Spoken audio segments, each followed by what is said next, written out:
Friends, in today's video, we'll be diving deep into the psychological horror thriller film Perfect Blue. Before we begin, I request you to please subscribe to the channel if you enjoy this video. Excuse me, who are you? So at the beginning of the film, we're introduced to Mima, who is performing live at Central Park. She's quite a famous J-pop idol at this point. During her performance, we're shown a security guard named Mimania who secretly likes Mima and is seen behaving oddly and obsessively while drinking. As Mima finishes her performance, she's about to make an important announcement. But right then, something triggers Mimania, and a small commotion breaks out in the crowd. This was Mima's last performance as a pop idol because she had decided to start her career in acting. Many fans were upset by her decision, especially Mimania, who now wouldn't be able to see her as a J-pop star again. Mima's manager Rumi also wasn't entirely happy with her decision, but she supported Mima nonetheless. From this point onward, disturbing things start happening in Mima's life. She starts feeling like someone is constantly watching her, even receiving creepy letters and disturbing faxes. It becomes clear that someone is stalking her. This was likely the doing of a former fan who was angry at her for leaving her idol career. A few days later, Mima receives another letter and learns about a website dedicated to her. She borrows a desktop computer from Rumi and learns how to surf the internet.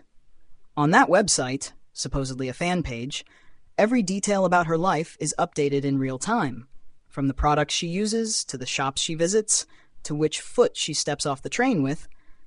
Everything was noted. Mima becomes extremely uncomfortable. These were not the kind of details a normal fan could know. Clearly, the person running the site was a dangerous stalker. We soon find out that the site is being run by none other than Mimania, the same security guard from the opening scene. The next day marks the beginning of Mima's acting career. She only gets one line and no significant role. After a few takes, people on set start laughing, making Mima feel embarrassed and demotivated. While she's alone in her room thinking about how to deliver the line better, there's suddenly an explosion. It turns out her agent had opened a letter addressed to Mima, and the letter contained a small bomb. This wasn't an accident. It was a planned attack. There was even a death threat note inside. Now, Mima is even more terrified. She feels like someone is watching her every move, all the time. All of this puts Mima under immense mental pressure. Angry fans, a struggling acting career, death threats, and a creepy stalker. Despite this, she doesn't share her feelings with anyone and keeps working, believing that one day everything will get better. Meanwhile, the remaining members of her former idol group start mocking her, and surprisingly, the group starts doing even better without her. This makes Mima regret her decision a little, as she begins to miss her old days, her group, and performing on stage. In the next scene, we see Rumi and Mima's acting agent talking to the director of her TV show, asking him to give Mima more lines and a more significant role. The writer then creates a new episode featuring Mima in a major scene, but the scene is extremely graphic, including nudity and a disturbing assault scene. Rumi gets upset, as she didn't want Mima to start her acting career with such explicit content. But Mima tells her that she's already made up her mind. If she wants to be a successful actress, she must go through with it. Later, while traveling on a train, Mima imagines seeing her old self in the train window. That old idol version of Mima tells her she shouldn't have agreed to the compromising scene and insists, "I'm not that kind of girl." This shakes Mima mentally. The next moment, we're taken to the set where the scene is being filmed. It's disturbing. Mima plays a character who gets assaulted. Although she gives a take, the director asks for another. Already mentally exhausted, Mima begins to panic and eventually passes out. From here on, Mima's mental health continues to deteriorate. She begins seeing hallucinations of her old idol self, who constantly tells her she shouldn't have left music. In later scenes, we see her crying alone in her room, unable to share her feelings with anyone. To everyone else, she still pretends to be okay. Eventually, the controversial scene becomes famous and grabs headlines. Meanwhile, Mima checks the fan site again and finds messages posted as if they were written by her. One message read, "Help me. I don't want to do such scenes. It's the writer's fault for making this part." This freaks Mima out even more. She starts hallucinating again, seeing her old self repeating the same lines. We then cut to the writer of the show, who had written the graphic scene. While standing in a parking lot, he hears the Cham song, Mima's idol group song. As he steps into the elevator, the music plays louder.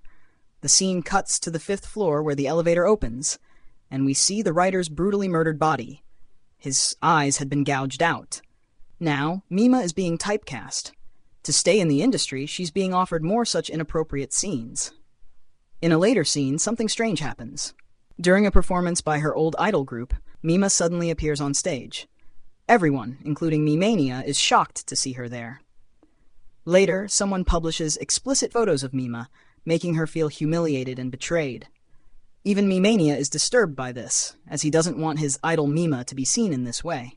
So he goes around buying and collecting all magazines containing those photos. Mima's hallucinations get worse. When she sees the 2 singers from her old group, she also sees her idol self with them, teasing her. Mima chases this imaginary version of herself and ends up injuring herself in the process. Sometime later, Mima meets her manager Rumi, who tries to comfort her and tells her not to focus too much on that fan page, since most of her distress is coming from there. But Mima still can't stop thinking about it. That night, Mima checks the website again and sees a message saying, Mima has been an imposter all along. The real Mima never left the idol group and still performs for her fans. This completely breaks her. Mima's mental state worsens. She starts struggling to distinguish between dreams and reality. She dreams of being in her idol costume again, standing on stage, performing, and then suddenly wakes up confused. Not sure if it really happened or not. At one point, she even wakes up inside the set of the show she's working on. She starts wondering if this acting life is all just a dream, and if she's still the real Mima or someone else entirely. Her sense of identity starts falling apart. The next morning when she wakes up, she finds a bloody, sharp weapon next to her bed. Later, it's revealed that a crew member from her show was murdered with that exact sharp weapon. Now even Mima starts wondering, did I do this? Am I the killer? But she has no memory of it. Her grip on reality keeps slipping. In a scene soon after, Mimania attacks her while she's alone in a studio. He pins her down and says, "You're not the real Mima. I've been talking to the real Mima online. She told me you're a fake. She asked me to eliminate you." It turns out Mimania had been manipulated by someone pretending to be Mima, the same person running that disturbing fan site. But before Mimania can do anything worse, Mima manages to grab a metal object and hits him in the head, knocking him unconscious. Terrified and shaken, Mima escapes the studio and runs into the street. Just then, Rumi finds her and takes her home. She gives Mima a change of clothes and something to drink. But something feels off. When Mima looks around Rumi's apartment, she notices the clothes, posters, decorations. Everything looks exactly like her old idol dressing room. Then she turns and sees Rumi, complete with her signature outfit and hairstyle. That's when the truth finally hits. Rumi has been pretending to be Mima all along. She's the one who ran the fan site. She's the one who manipulated Mimania. And she's the one who murdered the writer and other staff members, anyone who tried to push Mima into a more adult acting role. Rumi couldn't accept the fact that Mima had moved on from being an idol. In her mind, Mima should have stayed pure and perfect forever. Now completely delusional, Rumi believes that she is the real Mima. Rumi pulls out a sharp weapon and attacks Mima. What follows is a tense and violent chase through the city. Rumi, dressed as idol Mima, chases Mima through streets and alleys with a shattered psyche and terrifying strength. During the chase, she gets injured by broken glass and bloodies herself. But in her mind, she still sees herself as a beautiful idol, gracefully running in her costume. Eventually, the chase ends with both of them collapsing outside. Rumi is taken to a hospital, where she now lives in a psychiatric ward, still convinced that she's Mima. Sometime later, we see Mima again. She's now a successful actress with a calm and confident demeanor. As she walks past a group of nurses gossiping, one of them whispers, "That's not the real Mima, is it?" Mima smiles at them and replies, "No, I'm the real one." And with that, the film ends. All right, that's the take! Perfect Blue is a deep and chilling psychological thriller. It explores themes of identity, fame, and mental breakdown. And it brilliantly shows how terrifying the loss of reality can be when your image is no longer in your control. If you like this recap, don't forget to like, comment, and subscribe for more. Thanks for watching.